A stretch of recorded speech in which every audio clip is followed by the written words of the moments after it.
النهارده بقى بناء على رغباتكم وان كان اعلى تصويت ان الفيديو جاي ان احنا نعمله ايه وانتوا اخترتوا البيض الملون، هنعمله مع بعض النهارده بكل صوته عشان نفرح اولادنا ونحسسهم كده بجو شم النسيم ونفرح وننبسط. وقبل اي حاجه انزلوا اعملوا لايكات دلوقتي وكومنتات وكتير وشير كتير عشان انا بقدم لكم اللي انتوا عايزينه وبحاول على قد ما اقدر ان انا ابسطكم. ويلا بينا نشوف الطريقه. هنحتاج بقى بيض كده يكون لونه ابيض، لان اللون الابيض اللي هيمسك فيه اللون، لان في البيض الاحمر ده هيبقى اللون غامق قوي معانا. هنحتاج كوبايه ميه على حسب معايا كام عدد لون. انا هستخدم 3 الوان فهستخدم 3 كوبايات ميه، طبعا ما نملاش الميه قوي يعني ربع كوبايه بس. وخل علشان ده بيثبت لي اللون. هنا احتاجت 3 الوان، احنا استخدمت الالوان الجل العاديه خالص، اصفر وبينك ويلو. تمام. هنحط بقى في الكوبايات كده الالوان بتاعتنا. اول واحده حطيت فيها اللون الاصفر، والتانية هنحط اللون الازرق، والتالتة هنحط اللون البينك.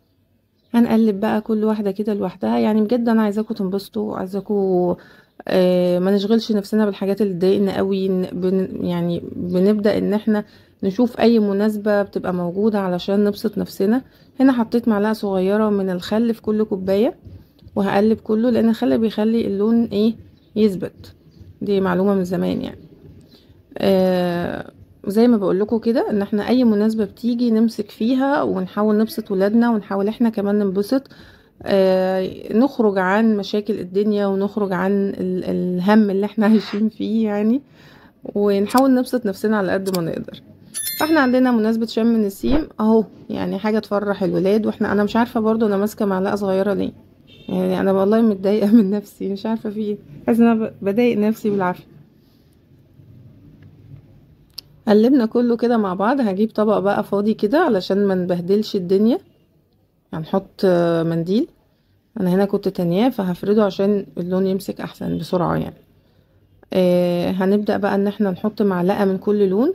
عايزه اقول لكم برضو دمج الالوان ده بيرجع لكم، يعني انا ممكن احط اخضر على اصفر هيديكي لون، اصفر على ازرق هيديكي لون، بينك على اصفر هيديكي لون، ده برضو ايه، دي حاجة ترجع لكم. يعني بصوا هنا حطينا الاصفر على الازرق لما دمجناهم، يعني جزء كده جاي مع بعض واداني اخضر.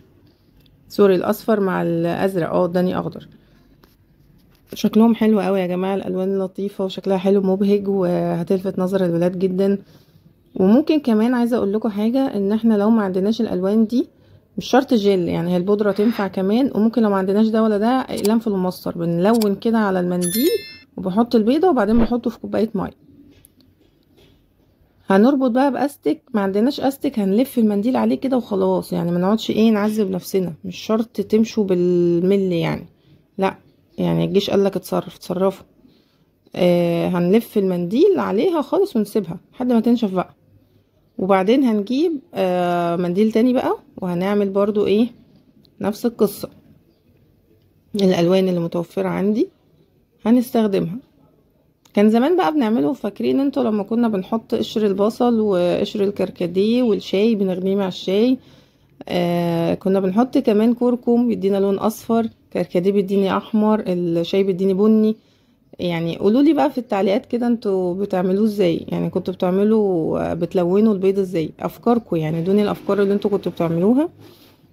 كل واحد يقولي كان بينبسط ازاي في شم النسيم ده وبيلونوا البيض ازاي، والاجواء كمان اللي انتوا كنتوا بتعملوها في شم النسيم، يعني بتقضوا اليوم فين وازاي وبتتجمعوا ولا لا وهكذا. هنلم بقى البيضة كده برضو في المنديل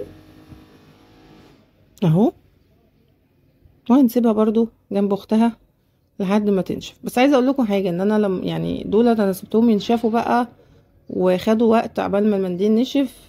جيت اعمل التانيين يعني استعجلت عليهم ففكيت برضو اللون لزق، فمش شرط ان انا اسيبهم فتره طويله يعني.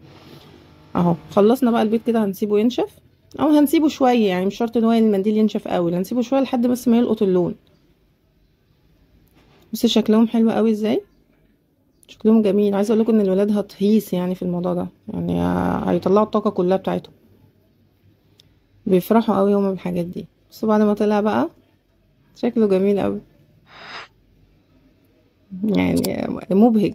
كمان هنشجعهم ان هم ياكلوا البيض، الولاد اللي ما بتاكلش بيض خالص دي مش هيطولوا، انا بقول لكم اهو مش هتطولوا لان البيض بيطول. الالوان دي ممكن تشجعهم بقى ان هم ياكلوا البيض. متنسوش تنزلوا تعملوا لايك واشتراك وكومنت حلو كده زيكم.